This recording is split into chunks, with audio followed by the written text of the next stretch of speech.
Assalamualaikum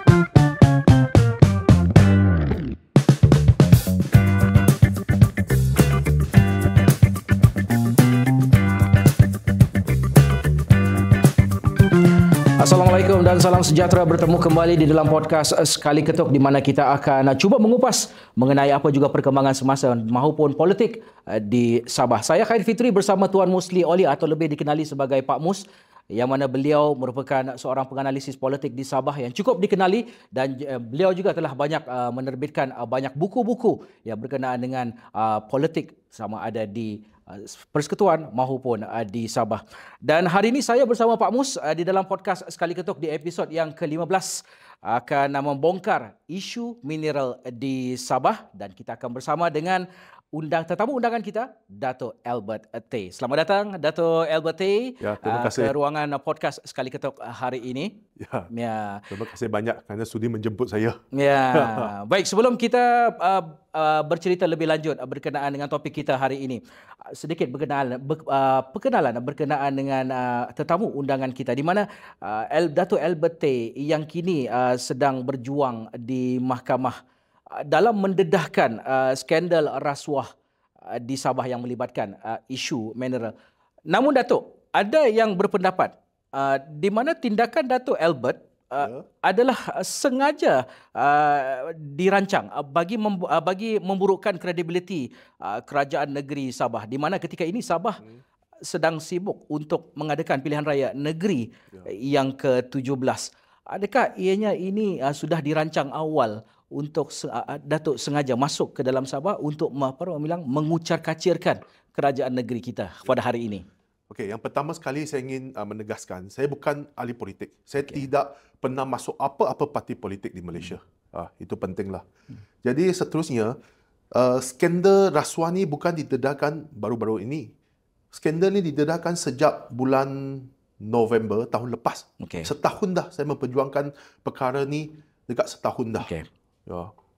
Jadi saya hanya ingin menuntut keadilan untuk saya. Saya hanya ingin membongkarkan skandal ini, memberitahu kepada masyarakat satu Malaysia berapa teruk, berapa jahat, berapa keji kita punya pemimpin politik.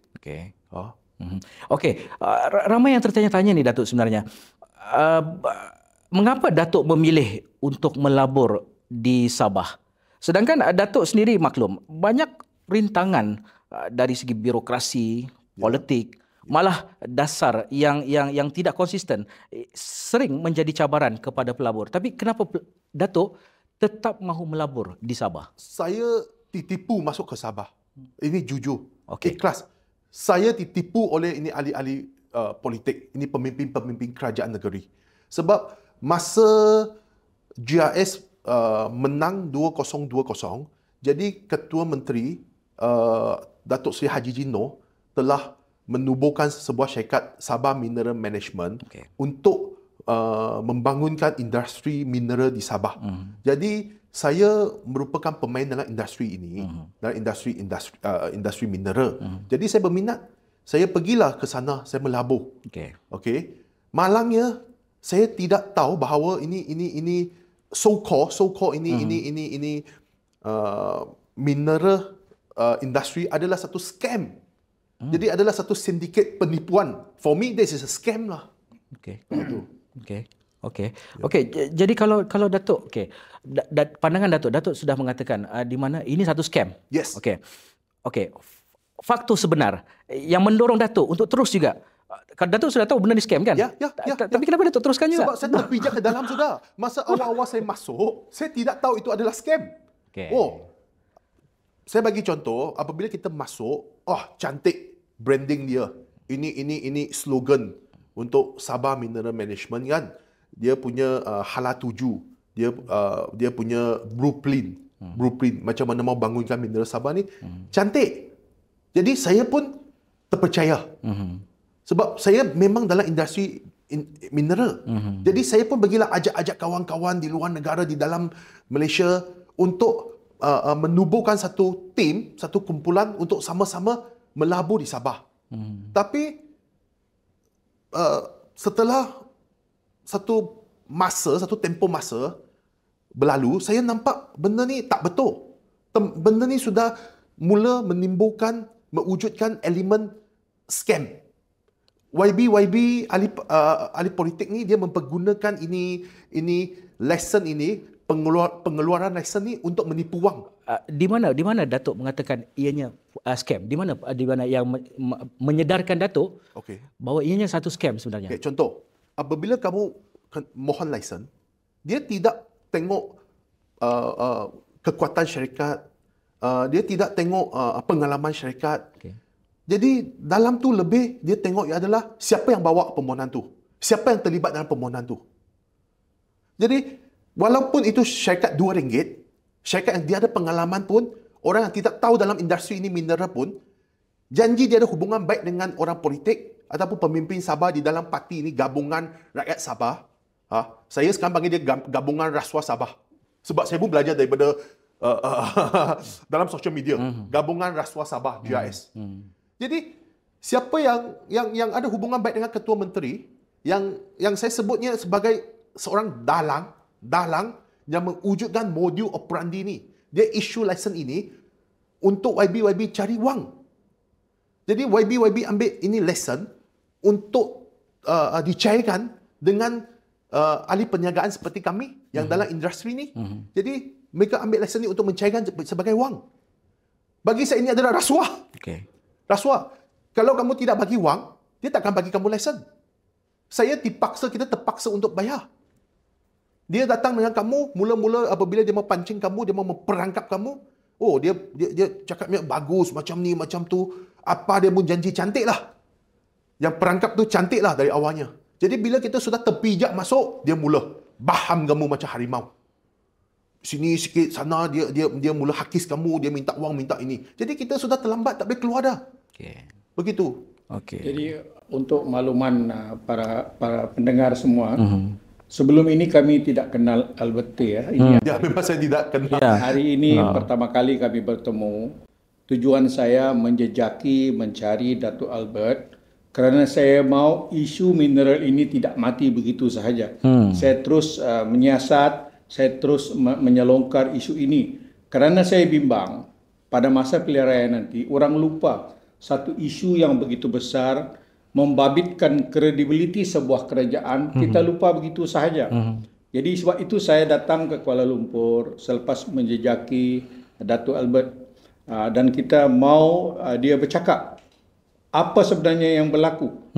Kenapa sebenarnya dia sekarang ini di Sabah ada persepsi, yang persepsi ini sebenarnya dicipta oleh golongan cyber trooper yang diupah oleh kerajaan GRS yang mengatakan dia ini berniat jahat, berniat untuk merompak hasil negeri Sabah iaitu mineral. Sebab itu saya kerana ingin sangat tahu apa sebenarnya berlaku. Untuk makluman Datuk, saya ini sebenarnya begitu dekat dengan hal ini kerana saya disaman oleh Ketua Menteri.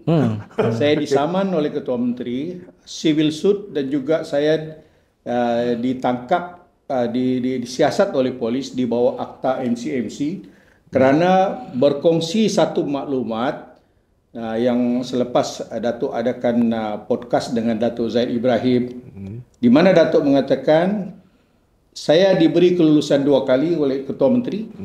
Kelulusan itu dibatal 2 kali. Jadi kerana itu saya tulislah di dalam satu grup santai. Salah seorang daripada ahli dalam grup santai itu lapor polis.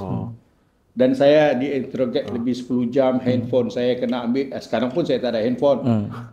Kerana itu, lepas itu the following week dia disaman civil suit. Jadi saya merasakan saya hanya berkongsi cerita yang bukan dari saya, daripada orang yang dianiaya dalam kes ini. Seperti Datuk kata, ini satu scam. Sebenarnya banyak skema di politik, orang politik di Sabah sekarang. Jadi saya rasa sangat perlu untuk saya membongkar kisah sebenar. Kenapa perkara ini berlaku. Sebab itu kami dengan Fikri terbang dari Kota Kinabalu pagi tadi untuk adakan temu bual dengan Datuk.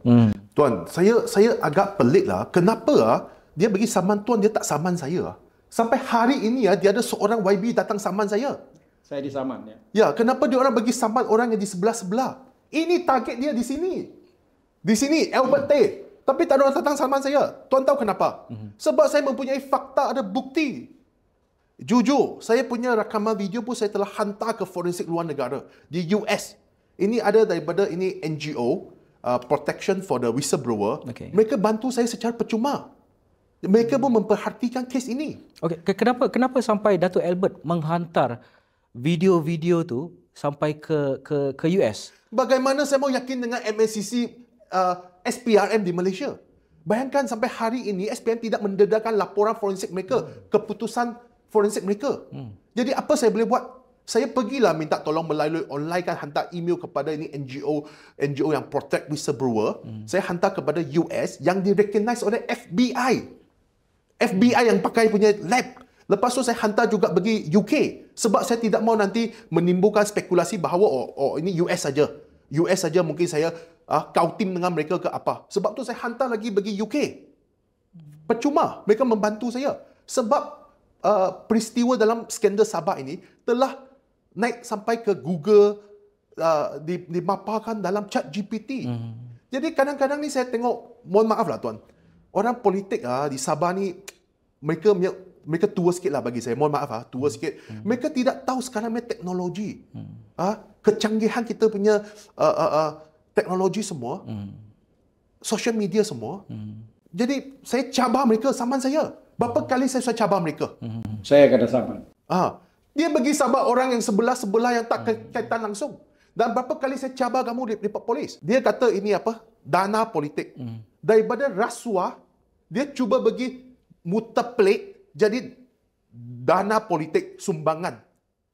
Mereka cuba manipulasikan fakta. Okey.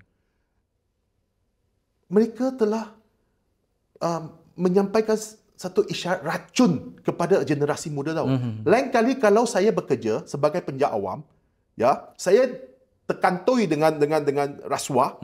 Bila SPN tangkap saya, ini pinjaman, ini sumbangan. Macam kita punya speaker lah. Speaker kami, Datuk Sri Kazim, bila kantoi dia cakap apa? Itu 50,000 saya pinjam dengan dia. Hello, come on lah. You tompet hilang, you pinjam 50,000. You mau beli tompet apa?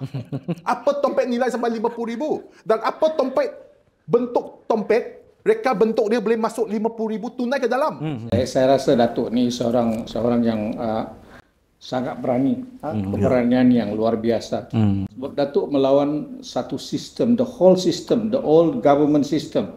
The state government, bukan saja state government, the federal government. Ya. Di mana federal government nampaknya lebih memihak kepada golongan yang melakukan rasuah. Kenapa 9 orang ada video? Hanya 2 orang yang didakwa. Tuan, mohon maaf, bukan 9. Lebih belas sekarang sudah. 9 tu pada bulan 5. Selepas bulan 6 tu, tambah lagi 6. Kita kira 9. Okey. Silakan. Dan masalahnya sekarang ini bukan sahaja Datuk Albert yang bersuara. Ketua Pembangkang Datuk Hamzah Zainuddin bersuara. Betul. Ketua Pembangkang Sabah Datuk Safi Abdal pun bersuara.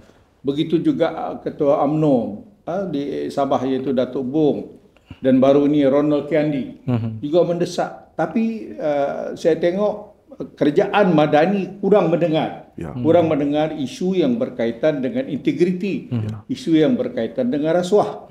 Jadi sebab itulah saya kata kami mencari Datuk. Kami mau perkara ini jangan mati begitu saja, isu ini. Sebab Datuk seorang yang berani, seorang yang luar biasa. Tuan, saya jujur, saya bukan berani sangat. Saya bukan luar biasa. Saya hanya manusia biasa. Manusia biasa sahaja. Tetapi saya dipaksa sampai saya kena corner sudah. Sekarang Datuk, ada isu di Sabah.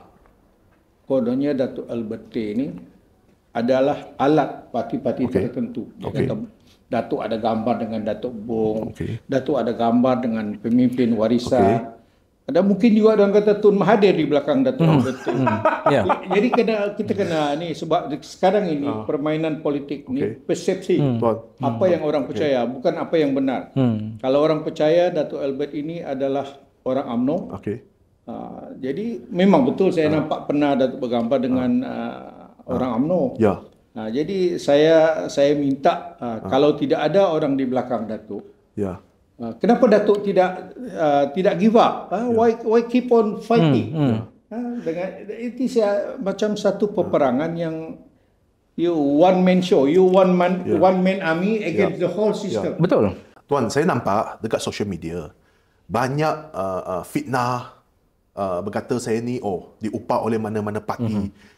Sekejap warisan lah, sekejap UMNO lah, sekejap Pakatan Harapan lah. Banyaklah saya nampak ni semua. Saya memang alert. Saya mengetahui perkara ni. PN. Perikatan Nasional juga Termasuk. Okay.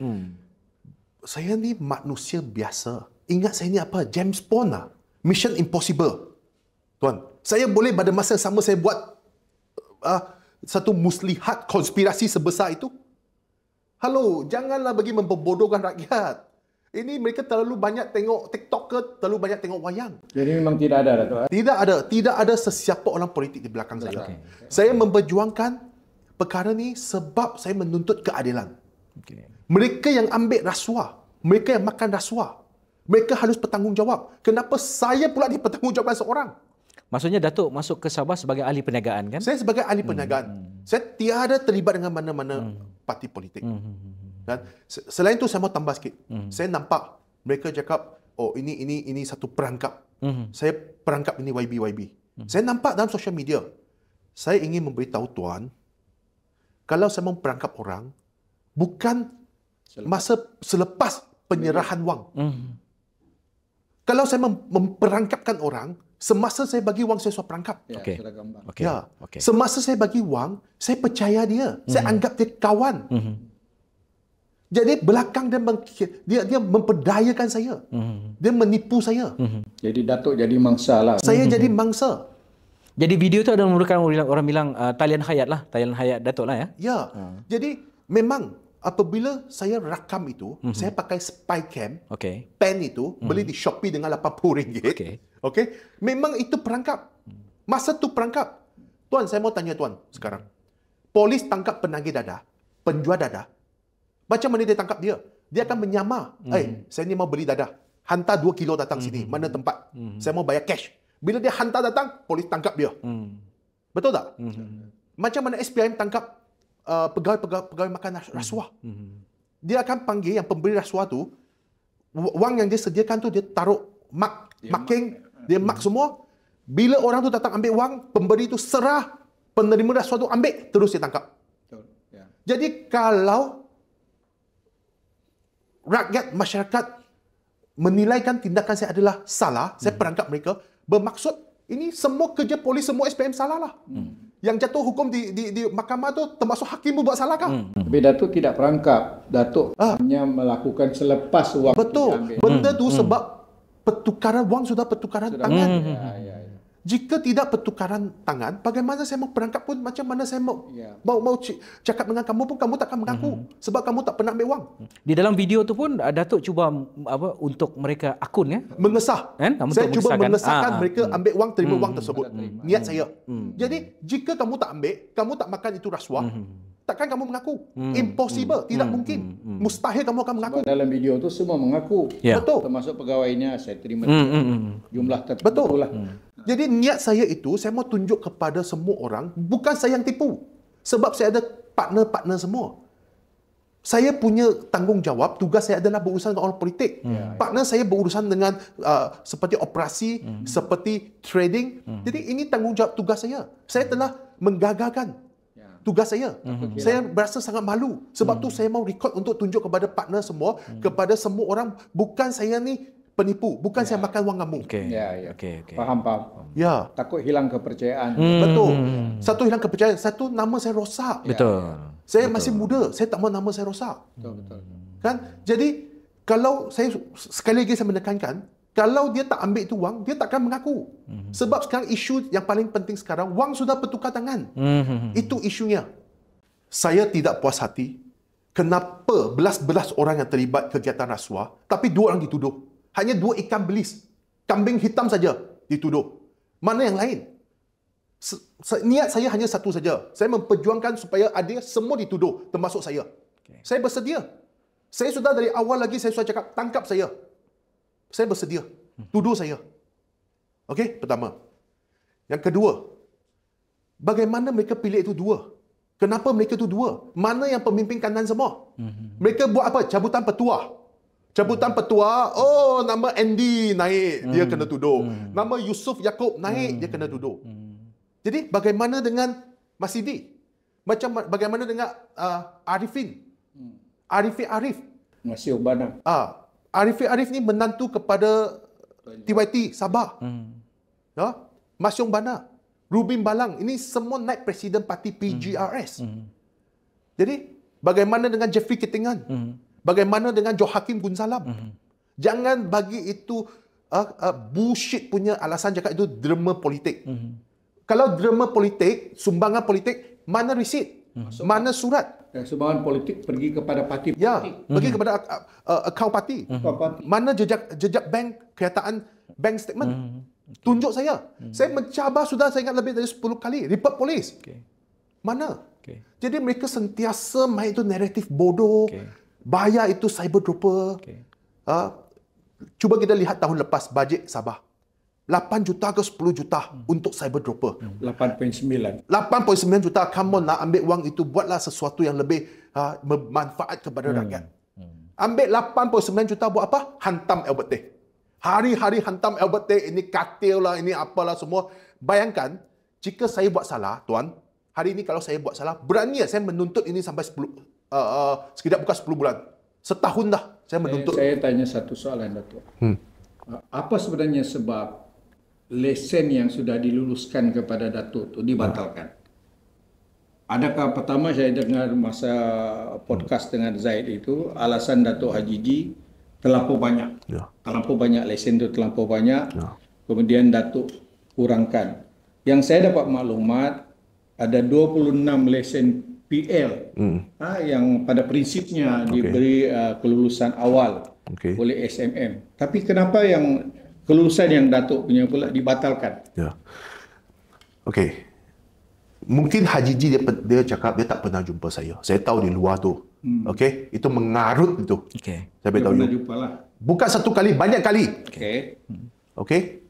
Mungkin satu hari saya terdengarkan apa dia cakap dengan saya. Haji G ingat 4 hari selepas tahun baru Cina 2024, malam tu jam 8.30 saya jumpa kau di rumah tau. Dengan seorang lagi saksi tau. Perbincangan kita untuk penyelesaian skandal ini. Ingat Haji G? Ada record tau semua keluar masuk kau punya rumah.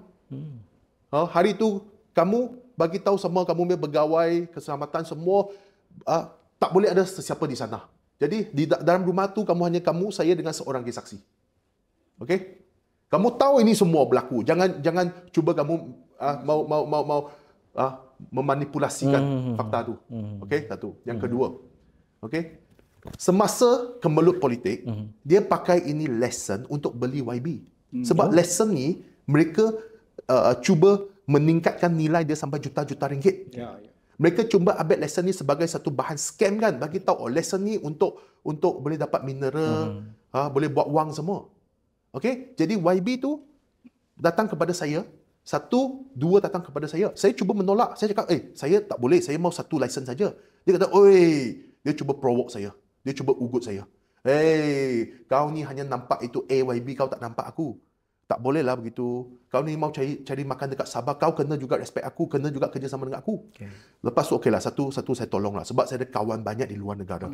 Dan saya ingin menekankan di sini, lesson cari gari tidak akan bawa satu sen keuntungan. Lesson tu hanya diberikan untuk kamu masuk cari saja. Kamu tidak dibenarkan extract, mengambil, mengalih, menggali semua. Okey? Kamu hanya dibenarkan masuk cari. Jumpa tak jumpa, lain cerita. Jumpa pun kamu kena mohon EIA, Environment Impact Assessment, bawa alam sekitar. Itu pun ada syarat-syarat dia tidak tentu boleh lulus. Seperti tanah tu tinggi daripada 1,000 meter. Tak boleh, tidak dibenarkan. Dekat dengan sungai, dekat dengan tadahan air, semua tidak dibenarkan. Itu pertama. Yang kedua, pajakan melembong. Pajakan melembong ini diluluskan oleh kabinet, bukan Haji G, bukan ketua menteri punya kuasa seorang. Jadi, saya ambil itu wang, bagi dapatkan license untuk cari saja. Cari ni excavator pun tak boleh masuk tau, tak boleh pergi ambil tau. Cari ni hanya 2 inci punya lubang bohong. 2 inci, drill masuk bawah 100 meter, 200 meter, angkat naik, tengok apa itu sampel. Hanya 2 inci saja.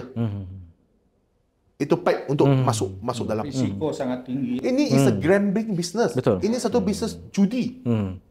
Jadi kawan-kawan bisnes partner yang percaya saya di luar negara, mereka ingin datang ke Sabah, membangunkan Sabah, mewujudkan itu peluang pekerjaan. Lagipun Dato', selain dari Sabah, di Sarawak dia ada projek seperti ini juga. Banyak, Sarawak banyak berjaya. Sarawak itu diurus tadbir oleh GLC. Betul. Bukan syarikat-syarikat biasa. Ya. Jadi satu yang saya mau tahu Datuk, apakah Datuk punya lesen itu ditarik balik atau dibatal kerana ada satu syarikat memohon sebanyak 70,000 hektar atau hektar lebih kurang itu. Apakah itu ada kena-mengena dengan Datuk? Sebab audio itu, audio suara Haji G menyebut beri kelulusan 70,000 hektar. Nanti kita bincang kemudian. Saya percaya mungkin itu salah satu faktor yang menyebabkan saya punya dibatal lah. Sebab saya punya tangan ni kecil, tak cukup kuat. Mungkin pihak sana punya tangan besar. Kan? Kuat. Mungkin dana politik lebih besar. Mungkin sumbangan dia besar. Jadi mungkin saya punya sumbangan kecil lah. Sebab tu saya gagal lah mungkin ya.